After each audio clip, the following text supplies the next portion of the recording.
Hello beautiful people, welcome back.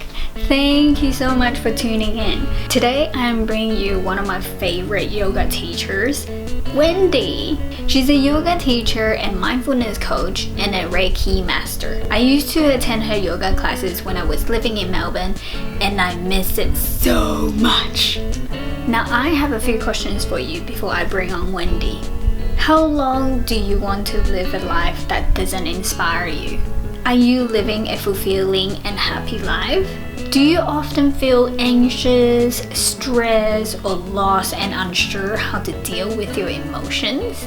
I would like to invite you to say yes to life and embrace all your emotions and feelings. And so, I am so excited for Wendy to share her story and share what she does with you. So please enjoy the interview and continue watching till the end because she has a little something to give you. Enjoy! Just want to say before we dig into the interview, I am really grateful for your time. And also, I miss doing your class. It seems like a lifetime ago, doesn't it? Yeah, it's so different. Before I ask you anything about your service, how are you doing with this whole isolation and the virus thing? I'm healthy. I'm doing fine. There's just so much that you can do, I think. But it was more like a roller coaster at the beginning. But now I'm starting to be more stable and keeping myself busy, but like good busy. Not busy as we used to, like a different kind of busy now, which is it's cool to watch that, to observe it. It's really cool. Yeah, that is actually one thing that I want to talk about today because I personally think that now is a really good time to be alive. I know this sounds so weird. Obviously, it's really sad for those people who have, lost lives and stuff, but like you said, we go through, it's like a roller coaster. And it's a good time to connect within, to find our true values and find out who we are. But a lot of people out there, I feel anyways, that they're still worrying about what other people may think. What would you advise them to do at home? I would just advise them not to be worried about what people can think. It's all about themselves. What can they do at home? Meditate, number one. It's like peeling the layers. It's like coming back to the roots, coming back to the basics, which is, like you were saying, and I absolutely agree with you, we're actually fortunate to be alive in this lifetime because we're going to learn so much from it. And it's more like a blessing in disguise, if I should say. So we are the lucky ones to live this because we get so much time as a gift that we can learn and develop new skills and really discover exactly who we are without distractions, because we can only face ourselves now. We got nowhere to go. Literally, we got nowhere to go. We can't even go. So it's really cool. So I would encourage them to always move, to get the prana moving, to get the breath going, to get to cook some good food, to read, to get manual, to get creative, to be curious and caring with each other. And there's so much they can do. Yeah, so true. Actually, I feel like I'm jumping around because some people, they don't know about you. But before we talk about what you do for other people, like what kind of service you provide, I would love to know about you personally. Like, how did you stumble upon this journey of mindfulness? What were you doing before? So I was doing some dancing, both professional and also exotic dancing, if we can say. Yeah. And I have I had a kind of a unique how can I say this? I've got some Jewish blood. I've been baptized Catholic as well, and my parents were heavily involved with Scientology. So I had always so many religions around, and I wanted to actually move towards more mindfulness, which is not religious. And that's what I loved about it, is that we don't believe that God is outside, but we believe that God is inside. So it's more spiritual, without going too much into spirituality if people are not ready. But the words are quite neutral, so everyone can just embrace them and take them, select them, what serves them, and then apply according to how they relate to it, if that makes sense. So yeah, I can share that about me, that I love languages, I love traveling, I love art in general, drawing, painting, singing, dancing, creating in general. I write, I read a lot, and I love gardening. Yeah, now is a good time to garden, actually. Yes, I agree. I just made my first celery. Yeah, I saw that. Hopefully it grows. It will grow. I've got faith in it. So yeah, while you were doing all the dancing, and because of your background, like, how did you find out about this mindfulness journey? Like, when did it all start? Yeah, it started, I think, in 2010 when I made a trip to India and Nepal. I did a yoga meditation trip for a couple months, and I realized there that it was, I don't know if you've been to India. No. Okay. It's overwhelming in many ways, but seeing people suffering, when I came back, I just wanted to help as best as I could. So I enrolled straight away into the yoga teacher training with AYA, and then in 2011 I became a yoga teacher, and then I did more studies with mindfulness, meditation, reiki, all that, and then I'm now able, and thank God I'm able to help as much as I can anyway. Yeah. Love it, because my next question was, would you like to share what you do now with people? But you basically have shared your story. Yeah, I try to help them as best as I can. I think people need to be heard. So your job is to hold the space for them, just allow them to be, completely just be, and then from there keep it quite simple so that they can build some depth with that, and then let them express and let them grow, and you can just watch the progress. And it's the best reward for a teacher to see how much the students can expand. Really yeah, it sounds like a really beautiful journey. Yeah, it is a good journey. Because you have been to India and you have sort of found yourself, what do you think is the most important lesson you have learned so far in life? It is such a good question. It sounds very cliche, but probably love. Like, love is all. And I know it's been in many songs and movies and everything, but love is everything. And one more thing is that nothing is permanent, and I think it's a good time now to be reminded of that, is that everything changes. This too shall pass, and it's just changing, evolving, and we just gotta go with it. Yeah, totally. When you say love though, right, do you mean by giving love, self-love? What love? Everything around love. To receive, having the right exchange of giving and receiving.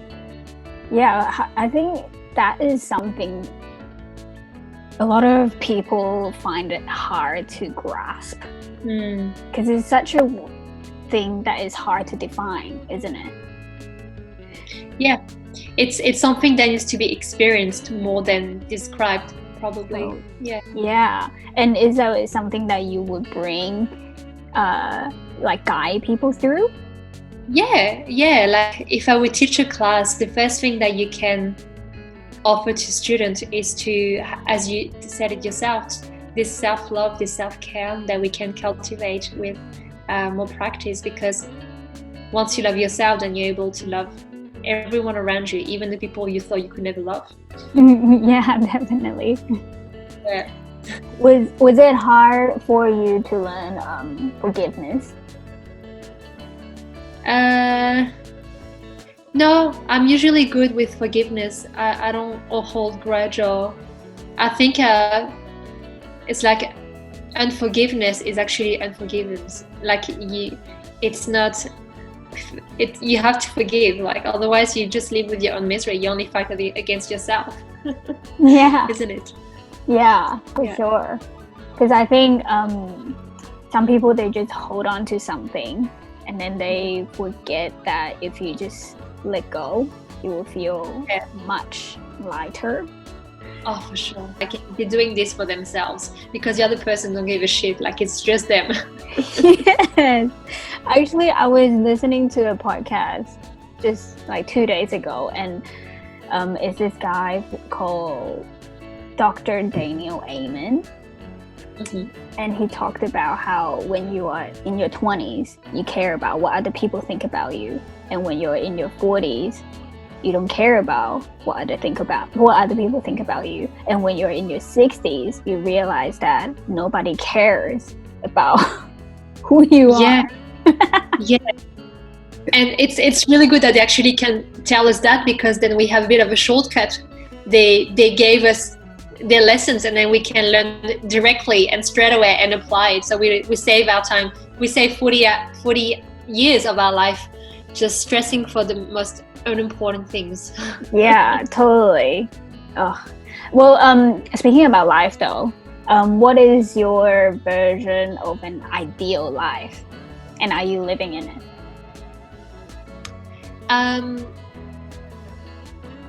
Ideal life. It's for me, it's still in progress, and it's all about finding that right equilibrium, the right balance, and also syncing head, heart, and body all together, and also finding what actually means ideal to us. What is it? Is it something that you want or something that you need? And is it to get happiness? Because happiness comes and goes, but I feel it's more important to find contentment, to just almost not minding what happens, not even minding it, to just go with it. And contentment is actually even more powerful than any kind of happiness that would just come and go. And I'm gonna say that in the interview, that's okay with you, but the word happiness in France, we call this bonheur, which means it's the good hour, which means it's impermanent, it's the hour, which I love, because all language, all words, they're so alive. Bonheur, it's just happiness, it comes and goes, but contentment, it's eternal. It's you stay content, you're content with this situation. I'm content. It's a good feeling. It's so funny that you just said that, because in Mandarin, now that I think of it, happiness, it actually literally, like word by word, it means quick, happy. Ah, cool. It's so funny. Very interesting. Yeah. Sorry, I would like to go back. You say head, heart, and what was it? And body. And body. Like, what do you mean by that? Is that I feel like some people nowadays, and myself included, we get too much into our head. And it would be nice if we can descend to the heart, but also connect body, heart, and head all together.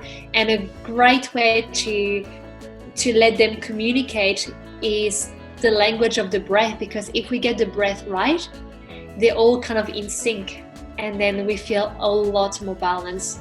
Because some days there will always be one more affected by the other, and it's our job to bring them all back in harmony in a way. So the breath is number one, and I know it sounds so simple, but the breath is the first step to take, because it will be our momentum. It will lift us. The breath, then the movement, and then the stillness that we can all cultivate, and it's really powerful. Do you teach people breath work as well? Yeah, of course. What is the shortest session that one can do? The simple one? Yes. There's so many good ones. Maybe the one that we learn in yoga, the most common one is called the Ujjayi breath, that you may have learned yourself. And the breath is just a breath that flows in and out of the nostrils. but we're trying to match the duration of the breath so that we can eventually calm the mind down. And by focusing on the breath, it's like we give the mind something to chew on. So we narrow our concentration to just the breath, and then we can expand this instead of being distracted all over the place, and then our attention is all over the place. So it's all about bringing everything inward. Ujjayi breath is very powerful. It's powerful in yoga, but also outside of yoga. Like how we breathe will really dictate the quality of how we live. And the better we breathe, the better we live. And the longer we breathe, the longer we live as well. Yeah, totally. I was gonna say, for those who are listening and watching, perhaps this is something that they can start for themselves. If they don't know what it is, go Google it. Yeah, of course. I have heard of this rebirth breathing work. Have you heard of it? Rebirth circling. Rebirth breathing. Can you tell me about it? I feel like it's like a Wim Hof theory. Like you breathe through your mouth and exhale through your mouth, and then you hold your breath for, I don't know, a certain amount of time. Have you tried it before? I haven't tried myself, but I think you're right. It is from Wim Hof technique. I don't know about it to share about it, but I'd love to learn. And after we have the interview, I'll have a look online for sure. Thank you for mentioning it. So you know how in life, it could, like you said before, it's like up and down. And it's really hard for people to get out of that down cycle, because obviously you can't stay happy all the time. But I feel like now people are like, oh, you can only show the happy side of you, which I think is quite unhealthy. Yeah. How do you help people with that? I will encourage them to become more vulnerable and to express any emotions. And emotions means the energy moving you. And again, emotions are temporary. They don't stay forever. Thank God for some of them. And it's also being able to dissociate emotions with feelings. That feelings don't have to be emotions, that we can get some good and not so good feelings, but they won't affect us. Like we are powerful enough to be able to say, well, is this serving me? No, I'm done with it. I'm moving to the next one. Like we should be able to be so powerful mentally that we get to choose our emotions. We get to choose. And I know it's hard to think, oh, it's easy to say, but doing it's really hard. But it's just about training ourselves, training our mind to do the work for us, because it is our servant. We are the master, and we have to remember that constantly. We are the master of our mind, for sure. And so for the people that are stuck in the down, it's about moving again. It's about moving the body. It's about moving the breath to be able to liberate all these negative thoughts or feelings or emotions out of our system. It's about moving. And I've noticed myself, like if I spend a day without meditating or without doing yoga or any sorts of movement, not that I feel depressed, but I can imagine what it's like to become depressed, because we start to become more comfortable in the non-doing, in the non-moving, that we getting smaller and smaller and smaller and more miserable. So we have to remember slowly to build up more space, more joy, more life, more movement, and then we feel ourselves again. Yeah. So for those who are sitting on the couch constantly watching Netflix, please go move around. Speaking of meditation, can you explain meditation a little bit in depth? Yes, meditation has many definitions and many techniques. Meditation could be in movement, it could be in stillness, it could be in anything that makes you feel at home. And I'm not just saying at home because we're already at home, so it's a bit boring at times. It's about feeling familiar and friendly with our state of being. So meditation could be while you're cooking, while you're dancing, while you're just breathing. Could be anything that inspires you a sense of contentment, a sense of just being and doing less to be more, and to think less to feel more. So meditation could be, for people, they could start with, let's say, 5 breaths. Start with 5 breaths. They could close their eyes, they could sit down, and they could just watch, they could just follow the breath in and the breath out, and that's it. In fact, it's so simple that we want to make it so complicated. Yeah, I think people also get confused about mindfulness and meditation. So what's the big difference between those two? Some people may say there's not much. People say there's a big difference, but the thing is that you can find meditation mindfulness, and you can find mindfulness in meditation. Mindfulness is about fully engaging our mind into something that you do, hence the word mindful. So it's being really mindful in what we do. On the other hand, meditation is more about freeing our mind, if that makes sense. With meditation, is the approach is more to rest our mind, to give it a good rest, and the body and everything else. But mindfulness is about being fully conscious in everything that you actually do. Right. Does that make sense to you, think? Yes. For those who actually meditate, it is normal when you're like meditating and then you have all these other thoughts that come and go. Yeah, absolutely. It's funny because the more you're going to almost fight against your own thoughts, and it's like they multiply, you know. You actually attract what you don't want to. So it's about accepting the thoughts, but then not sitting down and have a cup of tea with them, if that makes sense. Like letting them come in, watch them, like kind of zoom out from it and let them go. But eventually, the more you meditate and the more you be able to allow space between each of your thoughts, and the space will be wider and wider, and the more space there is, the more state of being you get to access. So there will be thoughts, and there will always be thoughts, to tell you the truth, always be thoughts, but you may minimize the thoughts and maximize the feelings. Yeah, that is a really good tip, because I feel like, especially now, like I said, it's a good time to be alive and it's a good time to connect with them, but some people may be too hard on themselves. Yeah, and they're like, oh, like I'm not getting to that state, or why am I feeling this, or whatever. What would you say to those people? It's true. And I feel like the more we strive and the more we have desires and the more we want to get this done, the more miserable we actually make ourselves. Like the things that we want, we have to make it achievable as well. We have to make it possible. Like it's like you've got the lower mind and the higher mind, if that makes sense. And we want to get to the higher mind, to a higher self. But then the more striving we have, I want to get it done, the more ego is in place, then the further up it goes. But if we make it accessible, then it's like the higher self starts to come closer to you, and then it's accessible. So it's about being more gentle with ourselves, and from experience we would have seen that it doesn't work in the past, so we got to learn from it and refrain from doing the same mistakes.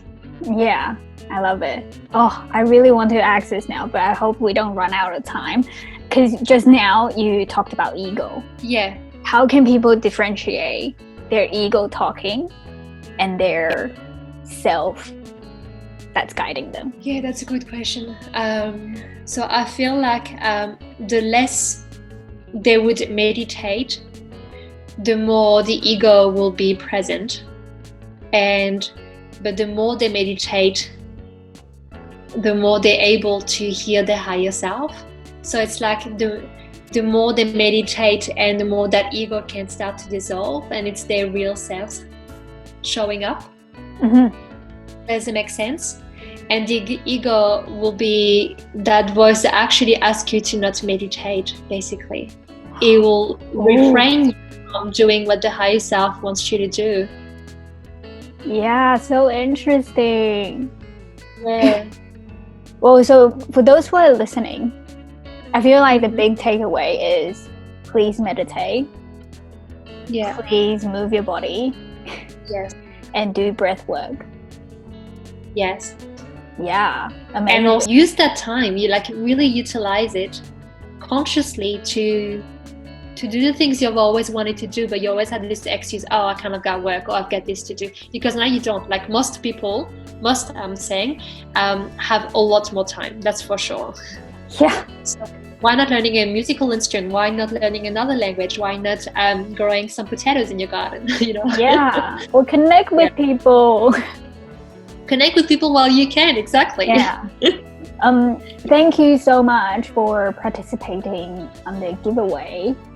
I really appreciate it. Would you like to share with people what it is? Yes. So I'll be more than happy to offer you a one-on-one session. And you get to choose if you're looking for more mindfulness tips, or if you just want to talk and maybe do a session with question and answers, if I'm able to answer your questions. Or we could do some meditation, or we could do some movement, some yoga, whatever you'd like to learn. I'm happy to facilitate the session for you. I love it. I'll leave your details down in the description below. Now, before I ask you my last question, is there anything else that you feel like I didn't ask or you would like to share? Yeah, actually, thank you for reminding me that there's one thing that I'd like to share is I read that quote a while ago, and it says, you don't have to like it. Okay. Yeah, I feel like some people feel like we have to like it to do something, but sometimes we don't. Sometimes it's all about creating a discipline first, doing something with a repetition so we get to see some results. But we don't know what we don't know. So if we don't start something thinking, oh, I don't know, we may never know. So if we're like, oh, I want to do some yoga, but I feel like it's boring, well, you don't have to like it. Start a little bit, build up with it, and then see if it's actually beneficial for you, because fair chance is, I've seen it for the last 10 years, people always feel better after moving their body. You know what? I have a confession. Honestly, last week, I was really annoyed and I would say sad as well, because right now I'm not living with my partner and we're just doing long distance at the moment. And my love language is physical touch. And that day, honestly, I could just feel like I need some hugs right now. But then the way that I got myself out of it was just to put some music on and I just dance in my own room. Yes, and thank you for mentioning that, Tim, because there'll be lots of people that can relate to that. And if I can give you some little tips with what you're saying, exactly what you're saying, is that give yourself hugs. I know it sounds silly, but actually feel your hands over your scapula, give yourself some hugs. If you have a tree, hug a tree. Yeah. And also, like when you sleep at night, if you want to put a big cushion or bolster between your thighs. Now, I know it's not going to be the same as your partner, but it gives you a sense of having something quite soft close to you, and that's really important. So a cushion when you sleep, even if it's a teddy bear, great. Give yourself a hug a tree, and like you were saying, dance with to your favorite songs, and yeah. But I can imagine only how hard it would be at times to be separated from your loved ones. And thank God we have Zoom or other technologies to bring us closer. I know, like that's what I mean. It's such a great time to be alive. Yeah. I'm just so thankful, like, because we're living in a very technology advanced era now. So yeah, I think it's a great time to be alive. So it is. My last question for you is, how can I or other people help you, or how do you think we can help other people at the moment? Yes, listen to people. So when you have your friends or your family or your loved ones on the phone, hold space for them to actually, the word communication in Latin was actually communicare, which is, there's in the words itself, there's come, with, there's unite, and there's care. So it's all about caring So it's an exchange. So I would say listen to people, their thoughts, their feelings, and connect with whatever ways we have to connect. And when you go for a walk, because we're still allowed to walk, that's good. When you look at people, give them a smile, a knowing look, like, I know it's a pretty messed up situation, I know. But we have, with the eye gaze now, when you look at someone, we all have that in common. We're all in the same boat. And it's funny because even though we are more separated from each other, we've never been so close to each other than ever before. This virus puts us all on the same boat. The celebrities, the rich, the poor, we're all in this together. And that's really cool. It's really cool. Yeah. Actually, I was just saying to my friend the other day, I was just like, I am so thankful for this time, especially for the celebrities, because they now actually have a time to rest. Yes, for sure. Yes. Yeah, because they have been working so hard for us, for the general public. And I'm just like, oh yes, they get to rest now. And I'd like to call this an extended Shavasana. Yeah. That's a good way of putting it. Well, I really thank you for your time. And if there's any more questions or any comments that you have popping in, feel free to message me. Okay? Yes, thank you. And same to you. I hope I can be there for you as well. Well, you have so far. Thank you. Thank you. Well, I will see you around and I will join in for the class tonight. Yes, awesome. I'll see you then. See ya. Fighting. Bye. Hey beautiful people, did you enjoy the interview? I honestly love Wendy. So if you ever visit Melbourne in the future, I really recommend you to attend one of her classes. You are gonna love it. Now I don't know where your headspace is at right now, but wherever it is, you might be feeling stressed, lost, anxious, or maybe you're really happy. Whatever it is, I highly recommend you to do what Wendy has suggested daily, which is meditate, to focus on your breathing and to move your body. Especially now during isolation, please do move your body a little bit more. And she mentioned in the interview that she is going to give away a one-on-one session on either a mindfulness class or a Q&A. All the terms and conditions and her details will be in the description below, so you can find out what she offers. I really hope that you have enjoyed the interview. Please do share it with more people. You never know what they are going through. They might like it, they might need it. And please don't forget to subscribe. Click the thumbs up button if you have loved it. And remember, you are amazing and you are not alone. I'll see you in the next video. Wait, hold up. If you are interested to find out what holistic wellness is, check out the interview that I did here. I'll see you in the next video.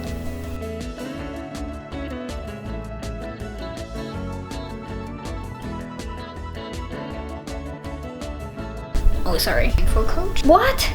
I can hear you.